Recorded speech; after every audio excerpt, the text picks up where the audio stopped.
The storm had just passed, leaving the sky over the frozen moon a pale shade of silver. Lieutenant Aaron Hale tightened his jacket and stepped out of the small rescue shuttle. His boots sank into snow that crunched like broken glass. The outpost ahead looked more like a ruin than a research station. Half of its walls had collapsed under the heavy winds, and broken panels sparked faintly in the cold air. Aaron moved slowly, his breath making mist in front of him.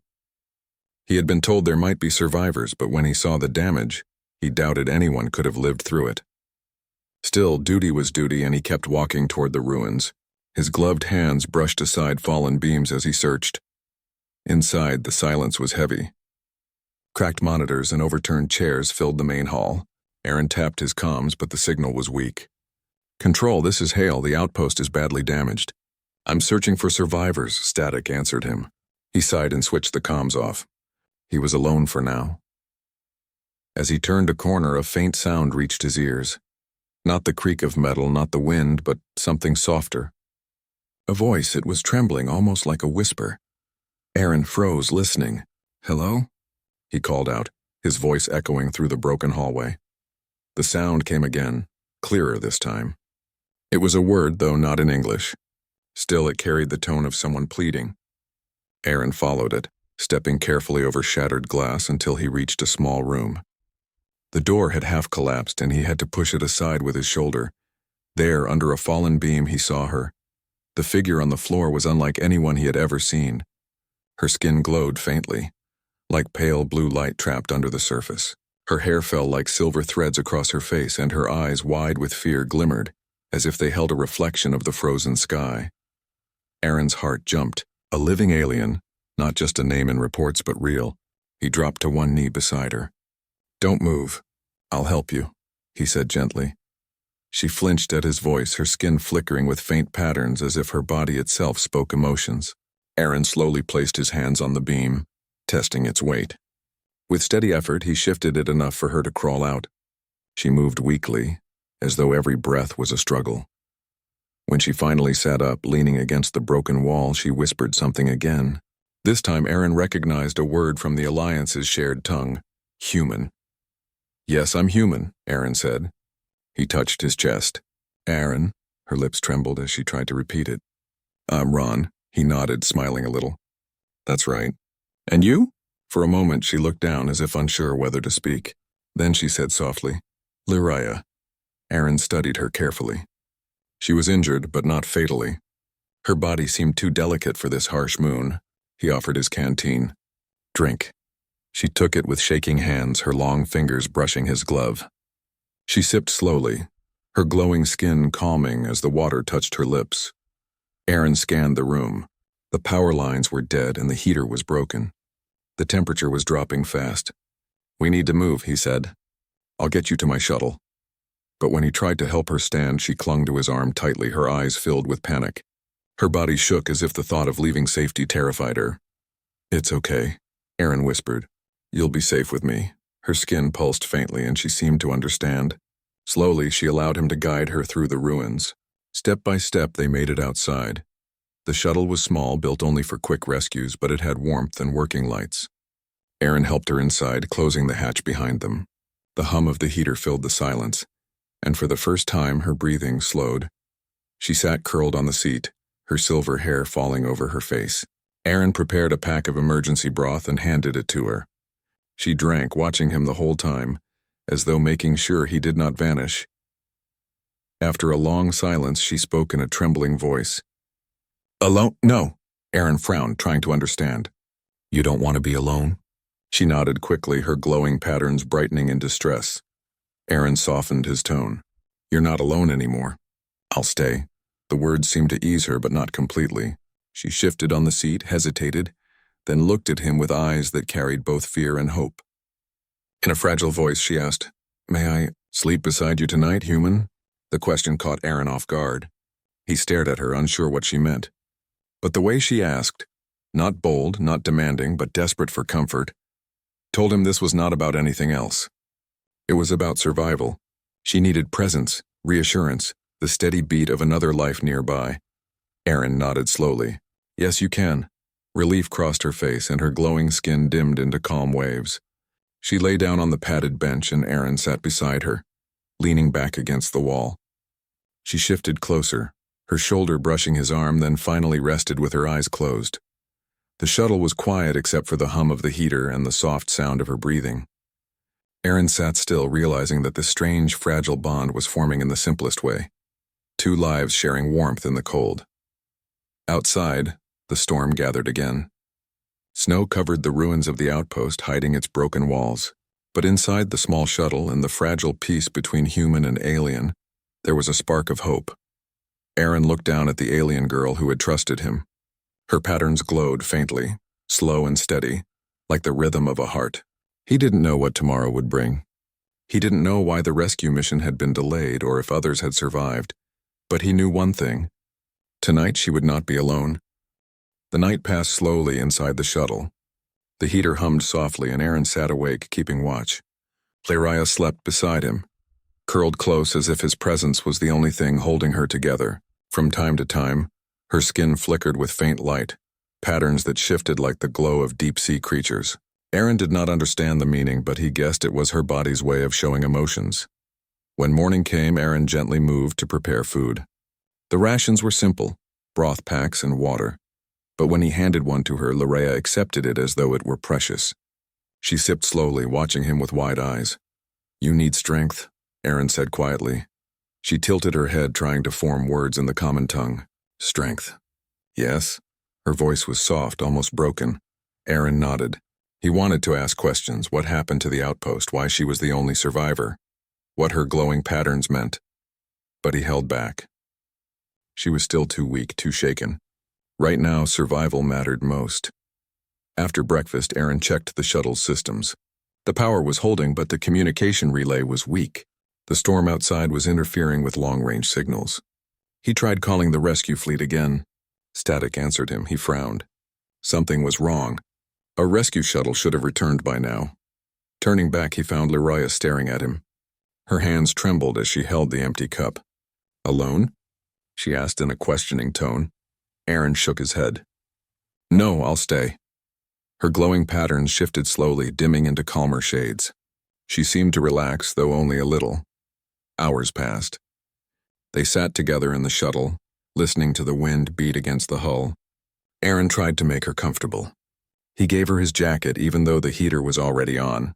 She touched the fabric carefully as though it were a rare treasure. "You are kind," she whispered. Aaron smiled faintly. "It's just what anyone would do." She shook her head slowly, silver hair brushing her shoulders. "Not anyone." The way she said it made Aaron wonder about her people. Did they not offer comfort to one another? Did they see weakness in needing help? Her eyes carried the weight of shame, as if asking for company had been something forbidden.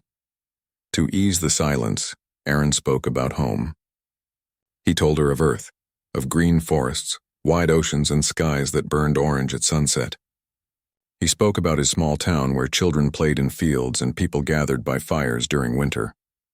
Leraya listened closely, her eyes never leaving him. Her glowing skin shifted to soft waves like ripples across water. "Warm world," she said slowly. "Yes," Aaron answered. "Warm, not like this place." She lowered her head. "My world." Light rivers, sky bridges, voices together. Her words were broken but carried meaning. She described cities that glowed at night, with tall spires that sang when the wind touched them. She spoke of her people gathering by rivers where their glowing skin lit the water like stars. Aaron listened, imagining it. A world of living light, a world of beauty. When she finished, her patterns dimmed again and she whispered, "Now." "Lost." Aaron leaned forward. "Not lost. You survived. That means hope." She looked at him for a long moment. Then slowly she reached out, her fingers brushing his gloved hand. Her touch was light, almost unsure. Aaron did not pull away. He let her hold his hand. Her glowing patterns brightened faintly, as though his steady presence gave her strength. The day dragged on, but Aaron knew they couldn't remain inside the shuttle forever. Supplies were limited, and if the rescue fleet didn't return soon, they would have to move. He studied the map on his wrist console. There was a relay station not far from here, built into the mountains. If they reached it, they could send a stronger signal. "We need to travel tomorrow," he told her. Lyraya's glow flickered nervously. Danger. Yes, Aaron admitted. But staying here too long is also dangerous. Food will run out. We need help. She lowered her gaze as if fighting with fear. Finally, she whispered, I go. With you? Aaron nodded. Good, we'll make it together. That night the storm returned. The shuttle shook under heavy winds. Aaron adjusted the heater, but he could still feel the cold seeping through the walls. Lyraya curled beside him again, shivering. Her glowing skin pulsed erratically, showing her fear. Aaron rested his arm near her, letting her sense his steady breathing. You're safe, he said. I'm here. Her breathing slowed, but she didn't close her eyes right away. Instead, she whispered something in her own language, soft and melodic. Aaron didn't understand, but the tone was gentle, like a song. Finally, she drifted to sleep, her glow fading into calm rhythms. Aaron stayed awake, thinking. She had survived not just the destruction of her outpost, but also the loneliness that followed. Now she clung to him because she had no one else. He realized that her request to sleep beside him wasn't strange at all. It was survival. It was her way of holding on to hope. The next morning, Aaron prepared their packs. He packed rations, water, and a portable heater. Lyraya watched quietly, then surprised him by offering help. She carefully folded blankets and carried a small pack on her back. You're stronger today, Aaron said. She gave a small smile. Because, not alone. Her words stayed with him as they stepped out into the frozen landscape. The wind was sharp, the ground slippery with ice, but together they walked toward the mountains. Aaron led the way, breaking paths through deep snow while Lyraya followed closely. At times she stumbled, but she always stood again. When her fear rose and her patterns flickered wildly, Aaron would pause, let her hold his arm, and wait until her breathing calmed. Slowly she grew steadier. They walked for hours. The silence of the frozen moon pressed in, broken only by the crunch of their boots and the whisper of wind. Yet despite the harshness, Aaron felt a quiet bond forming. Two lives, different in every way, but moving side by side. By evening, they reached a cliff that overlooked the valley. In the distance, Aaron saw the faint outline of the relay station against the snowy mountains. Relief filled him. They were close. But as the sun sank, Aaron caught a flash of light in the distance. A ship. He thought it might be the rescue fleet, but when he adjusted his visor, he realized something was wrong. The ship hovered briefly, then turned away, vanishing into the horizon. Confused, Aaron tapped his comms. Static again. Then faintly a broken transmission came through. The words were unclear, but he caught fragments. Roots. Blocked. Sabotage. His stomach tightened. Someone didn't want them rescued. Lyraya noticed his expression. Bad? She asked. Aaron looked at her and forced calm into his voice. Not bad yet, but we'll need to be careful. Her glow flickered nervously. She stepped closer, gripping his sleeve. Stay? He nodded firmly. Always. The night settled around them as they set up a small camp with the portable heater. Lyraya leaned against him, trembling. She whispered again, May I sleep beside you tonight, human? Aaron gave her a steady look. Yes, you can. She rested beside him, her glow dimming into calm waves. The storm howled across the valley, but inside their small shelter, warmth and trust grew. Aaron knew the road ahead was dangerous. But he also knew this. As long as they walked together, neither of them would face it alone. The morning came cold and sharp. Snow stretched across the valley like a white desert, and the sky carried a pale gray light. Aaron rose early, brushing frost from his jacket. Beside him, Lyraya stirred slowly. Her glowing patterns flickered faintly, showing that she was still tired but willing to move. He handed her a warm drink from the portable heater. We need to reach the relay station today, he said. She nodded, though her eyes carried worry. Danger, she whispered, her voice soft against the wind. Aaron smiled faintly. Yes, but we'll face it together. With packs secured, they began their climb toward the mountains. The path was rough, covered with ice. Aaron walked carefully, testing each step before helping Lyraya across. She moved slowly but tried not to fall behind. Her determination impressed him. For someone who had been so weak just days before, she now walked with quiet strength. As they climbed higher, the wind cut harder. Lyraya's glow brightened in distress whenever the gusts shook her balance. Aaron steadied her by holding her arm. She seemed to draw calm from his touch, her patterns shifting into steadier waves. Hours passed. Finally, they found a shallow cave where they could rest. Aaron lit a small heater inside. Lyraya sat across from him, her knees drawn close. For a long time, she was silent. Then, in a low voice, she began to speak. "My people do not like weakness," she said slowly, her words halting but clear enough. "To need comfort, to need another close. It is shame," Aaron frowned. "Shame? Why?" Her silver eyes lowered. "We are taught to be light for ourselves, not depend on others, but me, I cannot." She touched her chest lightly. "I need closeness. Without, I fall into dark." Aaron studied her glowing skin. It made sense now. Her patterns were not only beauty, but signs of what she felt. She could not hide fear or need. Her body revealed everything. "That's not weakness," Aaron said gently. "That's just part of who you are. On Earth, people also need each other. We hold family close, friends close. It's not shame." Lyraya looked at him with surprise, as if she had never imagined another culture might see her differently. Her glow softened, dimming into a peaceful rhythm. "Not shame. For humans?" He shook his head firmly. "Never." For the first time since he met her, she smiled faintly. It was small, but it held truth. They left the cave and continued toward the relay station. The mountain path grew dangerous. Deep crevasses split the ground, hidden under thin layers of snow. Aaron tested each step with his pole, warning Lyraya when to avoid certain spots. At one point she slipped on the ice, but Aaron caught her quickly. She gripped his arm, breathing fast, her patterns flashing bright in panic. He held her until her fear eased. "It's all right," he said. "I've got you." Her glow dimmed again, steadying. "Yes," she whispered. By late afternoon, clouds gathered. Snow began to fall, soft at first, then heavier. The world turned white around them. Visibility dropped and the path became unclear. Aaron tightened his grip on Lyraya's hand to keep them together. Through the storm, faint lights appeared ahead. At first, Aaron thought it was the relay station. But as they drew closer, he realized the lights were moving. Shapes emerged through the snow, figures wrapped in heavy coats. Lyraya stiffened in fear. "Not safe," she whispered. Her glow flickered in sharp, anxious bursts. Aaron raised his hand carefully. "Hello?" he called through the storm. The figures stopped. Then one stepped forward. A rough voice answered, "Travelers? Out here?" As they approached, Aaron saw that the group were miners. Their faces were weathered, their clothing patched. They carried tools that looked more like weapons in the cold light. One of them eyed Lyraya closely, his gaze lingering on her glowing skin. "What's this?" he muttered. "She shines like crystal." Lyraya pressed closer to Aaron, her patterns flashing fast. Aaron placed himself slightly in front of her. "She's with me," he said firmly. "We're heading to the relay station." The miners exchanged glances. The leader spat into the snow. "The relay's dead. Has been for weeks. Corporates shut it down. They don't want anyone calling for help."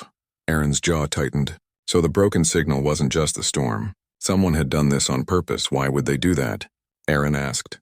The miner shrugged bitterly. "Because they want the mines for themselves. Cut off supplies, force the settlements to sell cheap," Lyraya whispered softly. "Sabotage." Aaron nodded grimly. That broken transmission he had caught was true. The miners offered them shelter for the night. Their camp was set up in a wide cave with fires burning low and machines humming. Yet the atmosphere was tense. Aaron noticed how the miners' eyes often strayed to Lyraya, curious and greedy. Her glow made her look like living treasure. That night, while the miners slept, Aaron kept watch. Lyraya sat beside him, silent but trembling. Finally, she whispered, "They want my light." Aaron met her eyes. "They won't touch you. I promise." Her patterns shifted, calming slightly. She leaned closer, her head brushing his shoulder. "I trust human," she said softly. The next morning, they left the miners behind and pushed toward the relay station. When they reached it, Aaron's heart sank. The station was not only dead, but stripped. Panels were torn out, wires cut, screens smashed. It had been sabotaged carefully. Lyraya's glow dimmed to sorrow. No call, no rescue. Aaron clenched his fists. He wouldn't give up. He searched the ruined equipment, testing connections, looking for any piece he could use. But each discovery only proved how thorough the saboteurs had been. Suddenly, the silence was broken by a distant roar. Engines.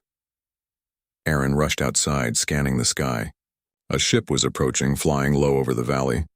Lariah joined him, clutching his arm. Her glow flared with fear. Friend or foe? Aaron narrowed his eyes. The ship bore no rescue markings. Instead, its hull was painted dark with symbols he didn't recognize. His gut told him the answer. Not friends, he muttered. The ship slowed, circling above the ruined station. Aaron pulled Lariah back into cover. We have to stay quiet. Her eyes were wide, her glow trembling. They hunt us? Yes, Aaron whispered. But we'll survive. That night, as they hid inside the cold relay station, Lariah sat close beside him. Her voice was low and fragile. May I sleep beside you tonight, human? Aaron gave her a steady look, placing his hand gently over hers. Yes, always. She rested her head lightly against him, her glow calming into soft waves. Outside, the ship circled like a shadow waiting to strike. Aaron knew the danger was growing, but he also knew something else. No matter what came, he would protect her.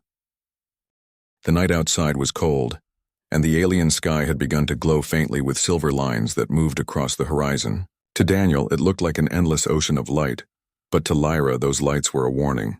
She sat near the small fire they had built, her hands folded tightly as if she was afraid of what tomorrow would bring. Daniel noticed her silence. He had grown used to her questions and soft laughter, but tonight she spoke very little. You're worried again, he said gently. His voice carried warmth even in the chill of the night air. Lyra lifted her eyes to meet his.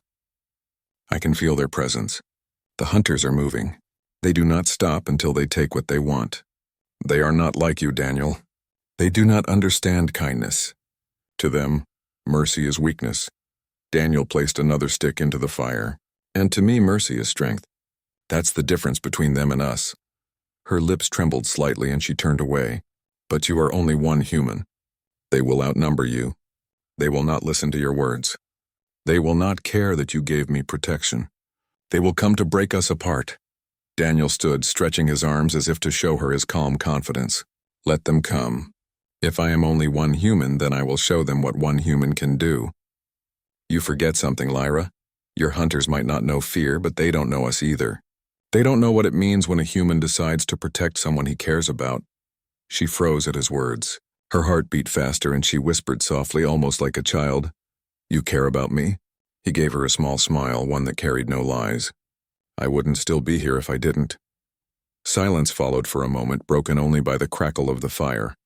Lyra turned her face to the flames, hiding the emotion in her eyes. No one in her world had ever spoken to her like this, not even her own people. Later that night, as the stars shifted in strange patterns, a sound echoed through the dark forest. Daniel reacted instantly. His hand tightened around the metal rod he carried, sharpened from the remains of the wrecked pod. It wasn't much, but in his hands it felt strong. Lyra rose to her feet, her long hair swaying as her eyes turned a bright glow. They are near. I can hear their steps. Daniel motioned for her to stay behind him. The steps grew louder and soon figures emerged from the trees, tall, armored beings with cruel eyes. They carried strange weapons and their movements were sharp and practiced. One of them, larger than the rest, stepped forward and hissed. The runaway has found a pet. A human pet. How strange, Daniel's jaw tightened. He said nothing, his eyes fixed on the leader. Lyra stepped forward before Daniel could stop her. Leave him out of this. He has nothing to do with your war. The hunters laughed, a cold sound that echoed in the night. Nothing to do with it. He shelters you. He lies beside you. He is already part of it. Daniel finally spoke, his voice calm but firm. She's under my protection. If you want her, you'll have to go through me. The leader tilted his head, surprised at the boldness. You are not even of our kind, human. Why do you risk your life for her? Daniel took a single step forward, unflinching. Because she needed me. And sometimes that's enough.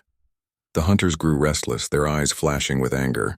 They were used to fear, to silence, to surrender, but this human showed none of it. Lyra stood frozen, torn between fear and awe. She had seen warriors fight, she had seen armies clash, but never had she seen one person stand so calmly against certain death. The leader snarled. Then you will fall first. The fight began suddenly. One of the hunters lunged forward, his weapon raised, but Daniel was faster than expected. He swung his rod, striking the hunter across the arm, knocking the weapon away. The hunter stumbled back with a growl of pain. The others rushed forward, but Daniel moved with raw determination. He dodged, struck, and pushed them back, refusing to yield even as their numbers pressed against him. His breath grew heavy, but his eyes burned with the fire of survival. Lyra cried out, "Daniel!" She raised her hands, her energy flaring. A wave of light burst from her palms, pushing two of the hunters back. Her power was unstable, trembling like her heart, but it gave Daniel the opening he needed. He struck again, forcing the hunters to retreat a few steps. For the first time, the hunters hesitated. Their leader growled in frustration. "This is not over. We will return." With a final glare, they pulled back into the shadows of the forest, their shapes disappearing into the dark. The silence that followed was heavy. Daniel dropped to one knee, breathing hard, sweat running down his face. Lyra rushed to him, her eyes wide with fear and relief. "You fought them, for me, even when you could have run." Daniel gave her a tired smile. "I told you. I'm not leaving you." She knelt beside him, her voice breaking as she whispered, "No one has ever done this for me. No one has ever stayed." Her hand trembled as she reached out, touching his arm gently as if afraid he might vanish. Daniel met her gaze. "I'm here, and as long as I'm alive, I'll keep you safe." Tears filled her eyes, but this time they were not from fear. She leaned closer, her voice soft, almost like a plea. "Then may I stay close to you tonight? I don't want to be alone anymore." Daniel nodded without hesitation. "Of course. You're safe here." That night they sat close by the fire. The fear of the hunters still lingered, but Lyra found comfort in the human's presence. She leaned gently against him, her head resting near his shoulder, her heart steadying with each breath he took. For the first time in her life, she felt something stronger than fear. She felt safe. She felt seen, and Daniel, though exhausted, stayed awake a little longer, watching the stars above. He knew the hunters would return, but he also knew he would be ready. Because now this wasn't just about survival, it was about protecting the bond that had formed between him and the alien who had whispered, "May I sleep beside you tonight, human?" The morning sun rose slowly over the alien forest, casting long golden rays across the strange trees. Daniel woke to the sound of quiet breathing beside him. Lyra was still resting close, her face peaceful for the first time since he had met her. Her head was lightly against his arm, and for a moment Daniel simply watched her. She looked so different from the frightened woman who had first asked to sleep beside him. But peace was only for a moment. He knew the hunters would return. They had been forced back, not defeated. And if Lyra was right, they would not give up until they dragged her away. Daniel gently shifted, careful not to wake her, and began to prepare. He collected stronger branches, sharpened them, and reinforced the small shelter they had built. Every move he made was driven by a thought: he had to be ready. Lyra stirred, opening her eyes. She watched him silently for a moment before speaking in a soft voice. "You're preparing again. Even when you should rest." Daniel glanced at her with a tired smile. "I'll rest when I know you're safe." Her heart ached at his words. No one had ever spoken to her like that. She rose and stepped closer. "You can't fight them all, Daniel. Not with your hands, not with sticks. They are too many." He stood, meeting her gaze. "Then we make it so they can't win. If we stand together, maybe they'll realize we're not worth chasing anymore." Lyra lowered her eyes. "I've always been running, always afraid. But with you, I don't want to run anymore." Daniel touched her shoulder gently. "Then we stand, together." By midday, the forest grew still. The animals that usually moved in the trees had gone silent. Lyra's eyes darkened. "They're coming again." Daniel gripped his weapon, his body tense. He could hear them too. The faint movement of armored feet, the hum of strange energy weapons. The hunters appeared from the shadows, more than before. At least a dozen, led again by their cruel leader. His voice echoed like iron. "Human, you should have left her. You will regret your choice." Daniel stepped forward, his jaw set. "I don't regret anything. She needed someone, and I'm not walking away." Lyra stood beside him, her glow brightening. Her hands trembled, but her voice was steady. "If you want me, you will face us both." The hunters laughed, though some seemed uneasy. They were not used to resistance, especially not from a human. The leader growled, "Very well. You will fall together." The battle began with sudden force. Blades of energy swung through the air, striking against Daniel's sharpened staff. He blocked one, dodged another, and struck back with every ounce of strength he had. His movements were fueled not by training but by determination. He refused to fall. Lyra raised her hands, sending bursts of light toward the attackers. Her power shook the ground, creating flashes that blinded the hunters for moments at a time. But using it drained her. Daniel saw her falter and stepped in front of her, protecting her with his own body. The leader moved forward, stronger and faster than the rest. His weapon slashed across Daniel's arm, leaving a deep cut. Daniel gasped but refused to drop his weapon. He struck back, his staff cracking against the leader's armor. Lyra cried out, rushing to Daniel's side. "You're hurt!" Daniel shook his head, his eyes burning with fire. "I'm not done yet." Together they pushed forward. Lyra's energy and Daniel's strength worked side by side. She blinded their enemies and he struck them down one by one. The hunters, so confident before, began to fall back. The leader roared in anger. "Enough, you are only a human. You should not be able to stand against us." Daniel's voice was calm, steady, filled with unshakable will. "You see me as only a human, but that's your mistake. Humans don't give up. Not when it matters." With one last surge, Daniel struck the leader with all his strength, knocking him to the ground. Lyra followed with a burst of light that shattered the hunter's weapon into pieces. The forest went silent. The remaining hunters looked at their fallen leader, then at the human who still stood despite his wounds. Fear flickered in their eyes. For the first time, they knew they were not the stronger ones. One by one, they retreated into the shadows, leaving their leader behind. Daniel dropped to one knee, his body shaking with exhaustion. Lyra rushed to him, her hands glowing faintly as she tried to heal his wound. Tears streamed down her face. "You could have died. Why would you go this far for me?" Daniel looked up at her, his voice weak but steady. "Because you asked me one question. You asked if you could sleep beside me. That told me everything. You weren't dangerous. You weren't a threat. You were just someone who didn't want to be alone, and I couldn't walk away from that." Her tears fell freely now. She touched his face gently. "No one has ever chosen me like this. No one has ever stayed. You are different, Daniel. You are more than human to me." He gave her a tired smile. "And you're more than alien to me." The days that followed were quiet. The hunters never returned. Word must have spread among them that this human was not worth testing again. Daniel's wound healed slowly, but Lyra stayed at his side every moment, helping him, talking to him, laughing softly when he made jokes about how stubborn humans were. At night, when the stars glowed across the alien sky, Lyra would rest beside him, her head close to his shoulder. She no longer asked the question she had once whispered in fear. Instead, she spoke it with warmth, with trust. "May I sleep beside you tonight, human?" And Daniel would always smile and answer, "Yes, always." In the end, the bond between them was not built on strength alone, nor on power or fear. It was built on something deeper, the simple act of one human choosing to stay when it would have been easier to walk away. Daniel had shown her what it meant to be human, and Lyra had given him something just as important, someone worth fighting for. Together they stood beneath the stars, no longer afraid of what the future would bring, because they were not alone anymore.